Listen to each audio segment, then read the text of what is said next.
Good morning, everybody. Pastor Sam here, along with the Gospel Gunslingers, with your Latin America War Report and Migrant Invasion News. Today is November 11th, 2019. It's Veterans Day, and on this Veterans Day, the dictator of Bolivia has stepped down.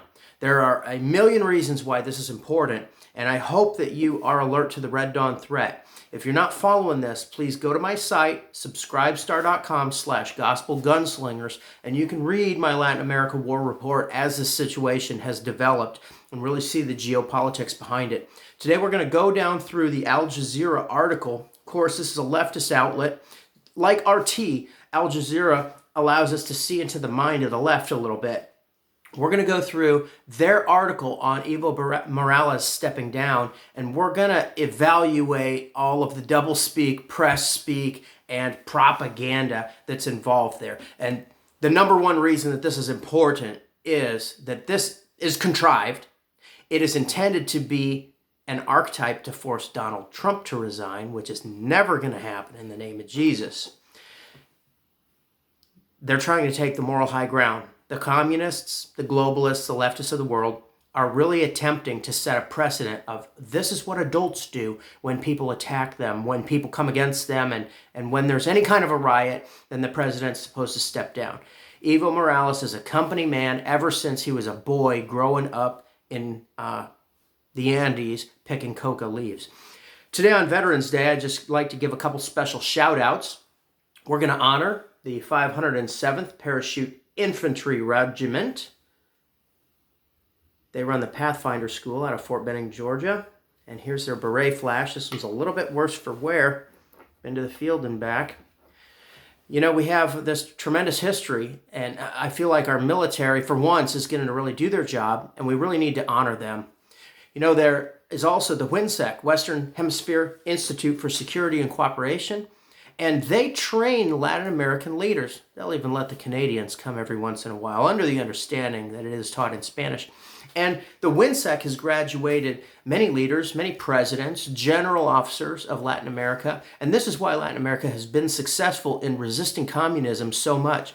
The greatest attack, there's a protest every year outside of WHINSEC where all the communist churches show up that are supporting the migration hordes and all of this and putting Ebola and HIV-infected Africans on buses and sending them all over the nation. These same communist churches come out and they do a big protest outside of WHINSEC every year. And of course, the biggest accusation against WHINSEC is that a few graduates who were commandos at one point assassinated in a decapitation strike some Jesuit priests. So this is the historic enemy of Latin America for 500 years, is the Catholic priesthood, especially the Jesuit military Catholic priesthood. And because a few of them were taken down in a military operation, that's the biggest attack against WHINSEC is, oh, these people are barbarians. Well, maybe they knew how much damage a state church did to their nations, and maybe that's why they did a counterattack against it. All right, let's go through this Al Jazeera article about Evo Morales stepping down. Just going to run through this and comment on what every nation said, because all the Latin American nations weighed in on this. Okay, Evo Morales says he's the victim of a coup. Okay, first of all, this is contrived. It's not like there's a right and a left in Bolivia right now. There are only leftist factions. And so here we have a civil war, which is between the left and the left. It's not really fair to say that this is a conflict between opposed, diametric, opposite ideals. It's not. It's just the left and the left deciding who's going to be the ruling faction. That's why the international bodies can come in and say, okay, Mr. Morales, we want you to step down, and then you're going to be the bigger man, and this is going to set a precedent that's going to echo through the Americas, because the rest of the presidents that are embattled in Ecuador, in Peru, in Chile, in Guatemala, and in Honduras, just for example, also Brazil. Okay, so that's 6 presidents. They're all conservatives. They're all helping us to secure the hemisphere. They're all trying to get rid of illegal immigration. In Brazil, a major Islamic human trafficker that was getting people from all over the world, bringing them to Brazil, getting them fake documents, and sending them up through the isthmus to the United States, was just recently arrested. So here's Jair Bolsonaro, president of Brazil, working with the USA, working with the rest of the Latin nations, especially the conservative presidents that are reasonable, to cut down on all that illegal stuff, to cut down on all the crime. Great. So right now in Bolivia, what's between the lines, what's not exactly said is all these other presidents should resign because they are also embattled. Really, communist cells have been activated, probably 1 million Venezuelans each in Ecuador and Peru, and also a lot in Chile. So those cells have been activated to cause chaos. And the message is, well, all these presidents should really step down. And they're talking in different nations about having a constitutional convention, about scrapping their constitutional form of government, their checks and balances and balance of power. There's talk of scrapping all that in this or that nation. And so Morales is in on it. Now, I don't believe Golitsyn, the defector from the Soviet Union, that said everything is centrally planned in Soviet economy. But this event, the resignation of dictator Evo Morales, is planned. Google just said last week, the Alexas were saying that Evo Morales is a dictator. If the Alexa was asked in Spanish, ¿Quién es Evo Morales? ¿Quién es el presidente de Bolivia? The response would be, él es dictador. He is a dictator. So Google was running this malignment campaign, and really this is the final takedown phase. See, in the globalist takeovers, the intention is for nations to be brought down step by step.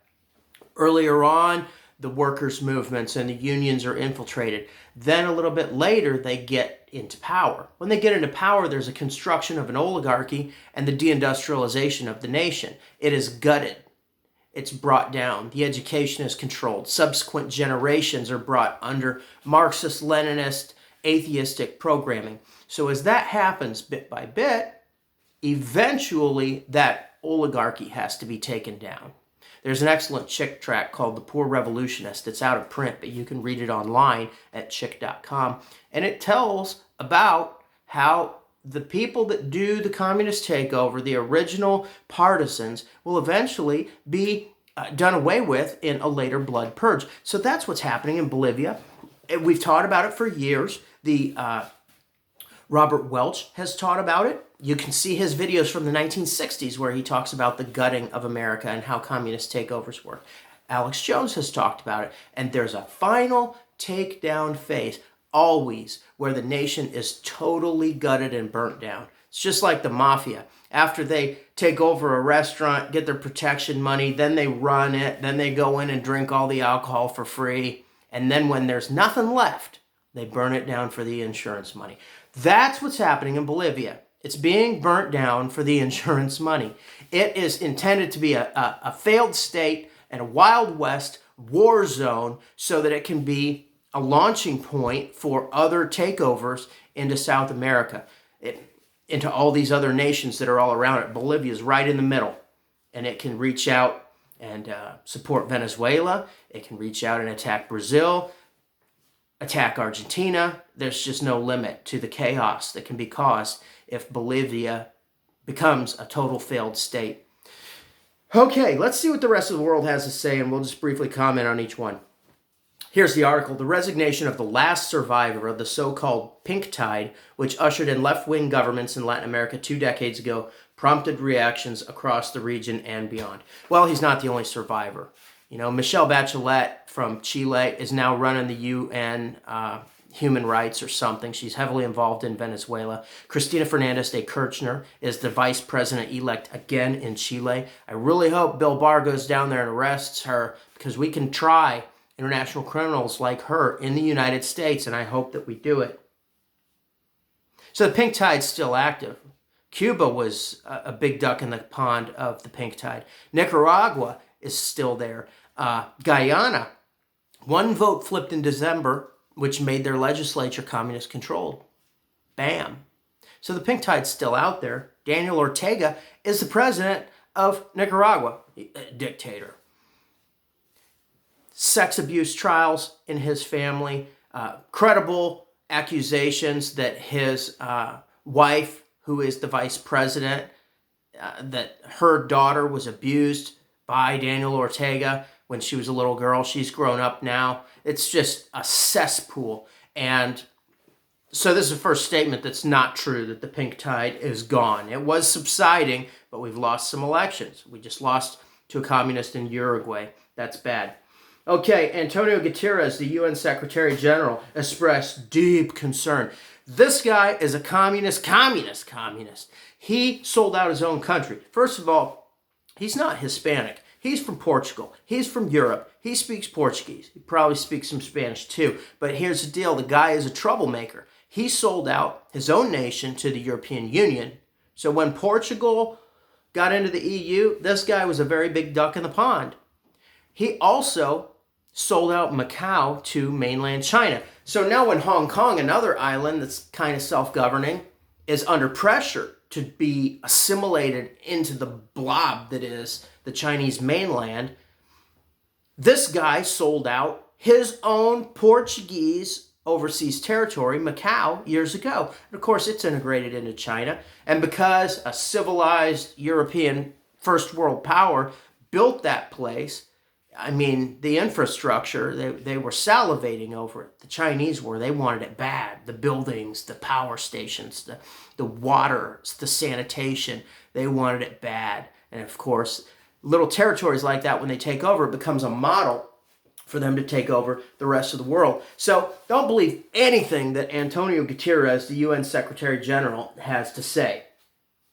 And then it says what the UN chief urges all relevant parties to refrain from violence, reduce tensions, and exercise maximum restraint. Okay, this is supposed to be a lesson to the rest of the world too. That people who want true freedom, conservative, limited government, constitutional power, that they are supposed to behave and stand down. All right, that's what's not in the news. It's what's not being said. Mexico, this is probably the most frightening. Mexican President Andrés Manuel López Obrador, AMLO, on Monday said the events in Bolivia were regrettable. His foreign minister, Marcelo Ebrard, went a step further, calling the developments in Bolivia a coup. Ebrard added that Mexico would call an urgent meeting of the Organization of American States. It was similar to those tragic events that gripped our Latin American continent last century, said Ebrard, who assumed his role after a left-wing party won Mexico's election in July last year. Mexico will maintain its position of respect for democracy and institutions. Okay, the Mexican president recently congratulated Evo Morales on his win. So this is a huge flip-flop.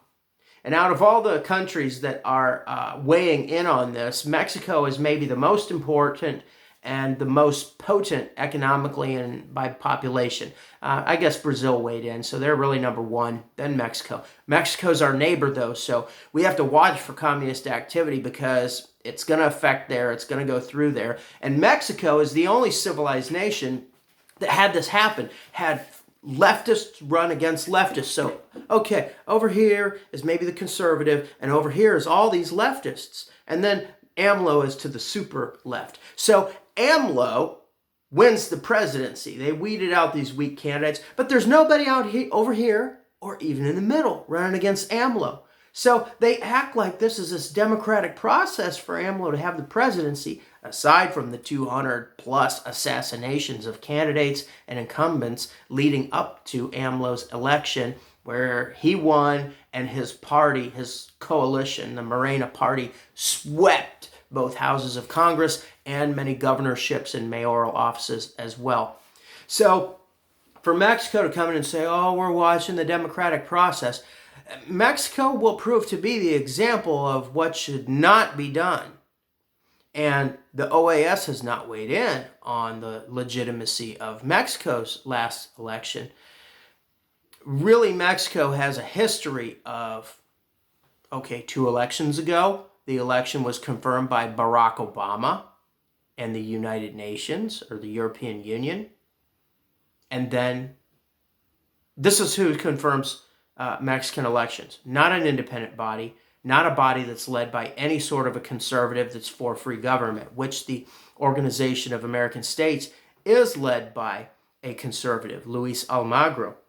Perhaps he'll have something to say. So for Mexico to come in and say, oh, we're watching this, oh, we're worried, they're just adding credence to to the charade and to the choreographed events that are happening in Bolivia. And remember, the final point is Donald Trump should step down because people are rioting in the streets, and when that happens, Donald Trump should step down. That's their thesis. This is why these world events are happening, to try to be an archetype, an ectype, the original from which copies are made, and demand that the conservative presidents of the world step down. All right. Mexico also offered asylum to Evo Morales if he should desire it. He has not responded. Nicaragua. Okay, this is Daniel Ortega. The government of Nicaragua denounces and strongly condemns the coup d'etat that was realized today, President Daniel Ortega said in a statement. Okay, Ortega has faced coup after coup by the scattered and shattered groups that would like any sort of freedom in Nicaragua. So, of course, he's going to stand up for the dictator. But when the next guy comes in who's going to be just as dictatorial as him, they'll all be buddies again. Again, it's all a charade. We can tell by who comes out and tries to lend it an air of legitimacy, as if his presidency has any air of legitimacy. It is the most contangulated disaster of literal incest of any president today. Okay, in Chile. Now, this is the right-leaning government. This is Sebastián Piñera, who really started the Trump revolution in 2009 with his first electoral victory. In Chile, the right-leaning government expressed concern about Bolivia's interrupted electoral process. It also called for a prompt, peaceful, and democratic solution within the framework of the Constitution. So, see, they're not given any credence. That's the difference. Because the plan is for the globalists to make this example of Evo Morales resigning and then say, aha, the president of Chile should resign because there's people burning down his subway stations. No, he should do what he is doing, which is call out the military to deal with terrorists in his nation. Okay, Argentina.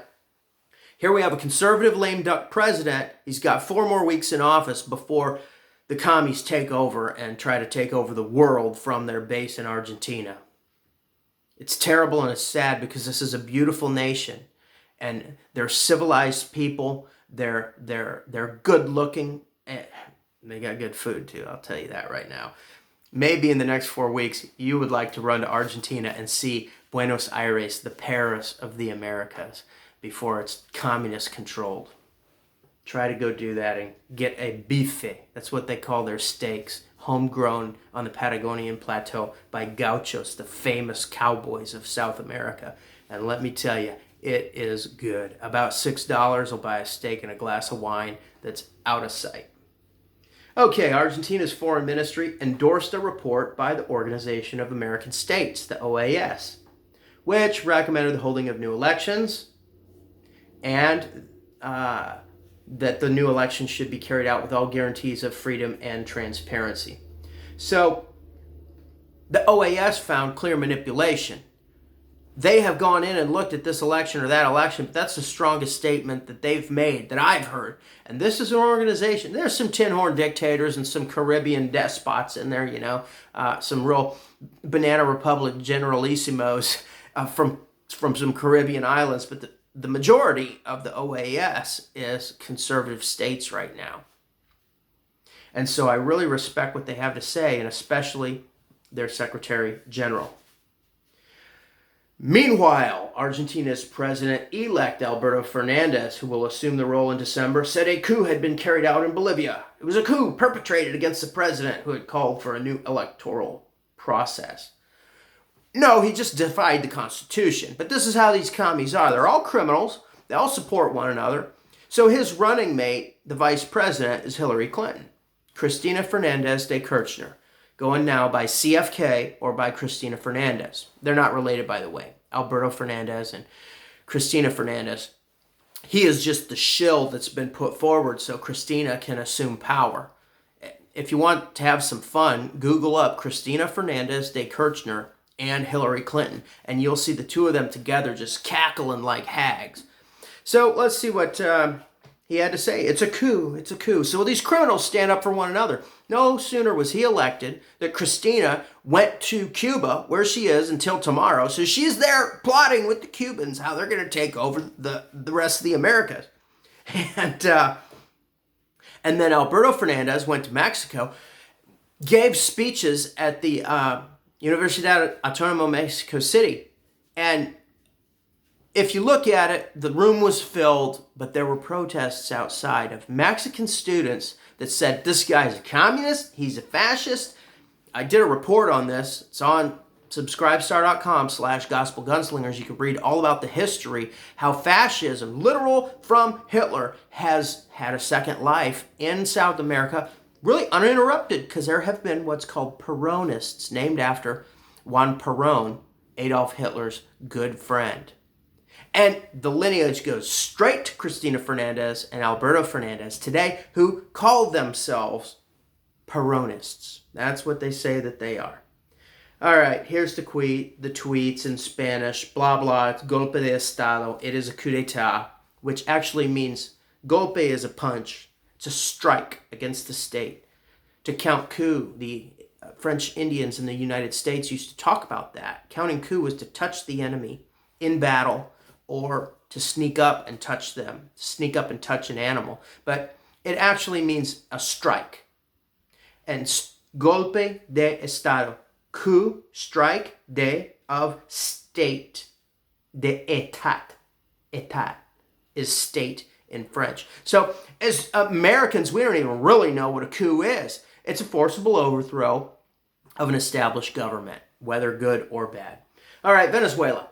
President Nicolas Maduro, not dictator for some reason, also condemned what he described as a coup against Morales, adding that rallies would be held to defend the life of the Bolivian native people, victims of racism. All right, there's all the calling cards, the race card, the ace card, it's all coming down, and he calls it a coup also. So we see that all the criminals and all the communists and all the despots are lined up to agree that this is okay. But why are all these despots weighing in? Because whichever way it goes, it's going to be a leftist government that comes into power in Bolivia. Either way, it's going to be a leftist government. Probably the new leftist government's going to come in and then blood purge the communist oligarchy of Morales' government. And then the UN's going to move in there, keep the peace, and then it's going to be a disaster, and it's going to be a staging ground for the Red Dawn invasion of the United States. That, Bolivia, in the middle, Argentina, that's going to be the staging ground. And between Argentina, Bolivia, and Venezuela, pretty much control a north to south meridian all the way across South America, and it's going to be communist. So that's what we need to stand against, and hopefully we'll have a military interdiction. Hopefully the criminals will be arrested. You know, the first thing Alberto Fernandez said when he came out and in his congratulatory speech, he was being congratulated for winning the election, and the first thing he said is, free Lula da Silva, the former president of Brazil, that's in prison. Well, guess what? There was a decision by the Supreme Court that he can make appeal after appeal after appeal and be out on bond. Well, this guy's working for the communist overthrow of America and the world. All of the Americas, and especially the United States of America, this guy's working overtime. He stole millions of dollars. He's been convicted. He lost his appeal to his conviction. And this crook is out there. Now, Mr. Barr, William Barr, head law enforcement officer of the United States, you wrote the book on going out and grabbing foreign criminals like the drug dealer president of Suriname, like Lula da Silva, like Cristina Fernandez de Kirchner, like Sandra Torres. The judicial systems of these nations have so many embedded communists that a lot of times they can't convict. Mauricio Macri worked 4 years to try to convict Cristina Fernandez de Kirchner. And it was 2/3 vote after 2/3 vote. He seized $38 million worth of her assets. The whole cuadernos, or notebooks, fiasco broke where a driver in Christina's administration, when she was president, kept notebooks on cash payments to all different people, politicians, industrialists. He documented his part as a bagman, as a delivery guy. He documented his part in the corruption of the Peronist government during Cristina Fernández de Kirchner's presidency. And that whole scandal broke, but here she is, protected by senatorial immunity. She ran for president as vice president just in case the worst should happen and she should be thrown in jail. Well, the worst needs to happen because the U.S. needs to go get Cristina Fernández de Kirchner and try her in the United States. Now, Mr. Barr, would you do that, please? And our judicial system is also being used to prosecute and persecute really political prisoners who are conservative. Most notably, Tony Hernandez, the brother of the Honduran president, Juan Orlando Hernandez, and Tomas Yarrington, the former governor of Tamaulipas State, which abuts Texas on the Mexican side, and viable presidential candidate. In the 2012 election, his candidacy was so feared that accusations were made against him pertaining to graft, and warrants were issued for his arrest. He was on the lam for 5 years until he was arrested in Italy. Today, he is awaiting trial. It's coming up within 90 days. January the 10th, his trial begins in Houston, Texas. And I hope that the eyes of the world are upon this. And I hope that Americans are very vocal that this man deserves a fair trial. See, he would have been, if you have the 4 communist candidates and AMLO way to the left in Mexico, here was this guy who was kind of over here. You know, he's not Donald Trump, but he is a law and order candidate.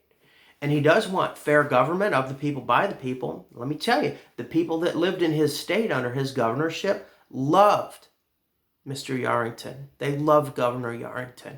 And they felt that he did a great deal to help education, to build roads, for law and order to be greater. And I'll tell you this, I was there during his governorship, and the gangsters and the criminals hated Governor Yarrington. They hated him. All right, few more. Let's see what Peru has to say. In Peru, the government called for the restoration of peaceful existence in Bolivia. It also called for transparent elections with the help of the OAS. Okay, this president is in battle. He's a conservative. He was swept in after the communist presidents were convicted of graft and thrown out. So PPK, Pedro Pablo Kaczynski, was the president of Peru. And I think that he got this president, Martin Vizcarra, to balance the ticket. Okay, here's a guy who's a little more conservative. We'll get some more votes. I'll get in. So he got in and was stealing the money as part of the car wash scandal known as the Odebrecht scandal. Well, he got convicted of that while he was still in office. And the presidency passed to Martin Vizcarra, who started all of these investigations of fraudulent elections and criminal presidencies. Cuba. Cuban President Miguel Diaz-Canel accused Bolivia's right of launching a violent and cowardly coup d'etat.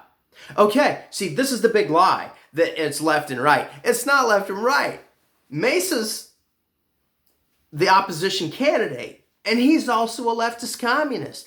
This is what happens when people vote in communists. They realize that they're not getting the gravy that they were promised. So they got to either change horses and admit they were wrong and vote for Donald Trump. You know, Donald Trump went up into the hood when he was campaigning, and he said to Black America, he said, "What have you got to lose? It cannot get any worse." And so much of Black America came online, and they switched away from the plantation of the Democratic Party, and they left, and they came in, and they're wearing MAGA hats, sometimes getting beat up for it.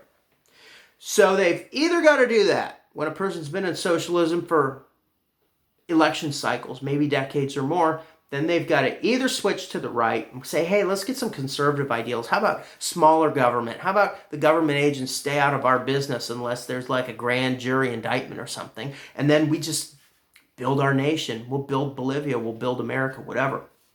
Or they've got to vote for another communist that's going to gut the corrupt communists that have not been faithful to the Marxist and Leninist ideals. All right, so that's what's happening in Bolivia, but that's not what the Cuban president, dictator, says. He says, this is the right. This is the right. So for him to accuse the right of this, of being behind this, it just shows you how thin the charade is. But I'll tell you right now, most of the world's going to believe it, that this is a legitimate struggle for power. It's not that. It's the final torpedo. Actually, after a warship has been shot to pieces, the gun's disabled, it's listing to one side, it's smoking and burning, and there's people jumping off of it. Finally, a torpedo is sent in to send it to the bottom. It's really the coup de grace and not a coup d'etat. It is putting Bolivia out of its misery. That's what a coup de grace is. The final strike of grace. The final blow to put a miserable and defeated, suffering enemy combatant out of this world and into the grave.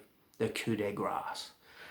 So that should really be the title of my message. Coup de grace, not coup d'etat. The Cubans, ridiculous. Colombia. Now I've got a video up from when Ivan Duque, the president of Colombia, was running. And it says, President Ivan Duque, Rhino, is he a Republican in name only? Well, let's see. Now, I got to give it to Colombia. It's a militarily, they are allied with the United States. We're good buddies. We can count on them. If we call Cuba and say, hey, we want to base some troops there, we're going to send you some ships. We're going to send 20 C-130s full of equipment and stuff just so we can have it around in case anything hits the fan. They're like, yeah, cool, because they know that they're going to get a piece of that, that they're going to get some money from that. Ivan Duque's history, I'll let you look at that video if you want to, but for me, he's kind of like George Bush. He is a so-called conservative, really globalist and warmonger. And so, on one hand, the USA can count on Cuba's help if anything hits the fan down there. On the other hand, they allowed all these leftist cells, leftist armies, the FARC. What leftist army is bigger than the FARC? And they've been just there for decades. The government even made a treaty with them, even gave a third of the congressional seats to the FARC. So they're a political party now. Well, they should have never been legitimized in that way. Shame on them. The center-right government of Colombia also requested an urgent meeting of the OAS's Permanent Council to discuss these events. All right, that should happen. Brazil's far-right president, Jair Bolsonaro, said in a post on Twitter that Morales' resignation was the culmination of denunciations of fraud allegations. The lesson for us is the need, in the name of democracy and transparency, to count votes that can be audited. The vote is a sign of clarity for Brazil. So see, he weighs in without referring to the crisis at all. He says, all right, this is a lesson for all of us that we're going to get away from black box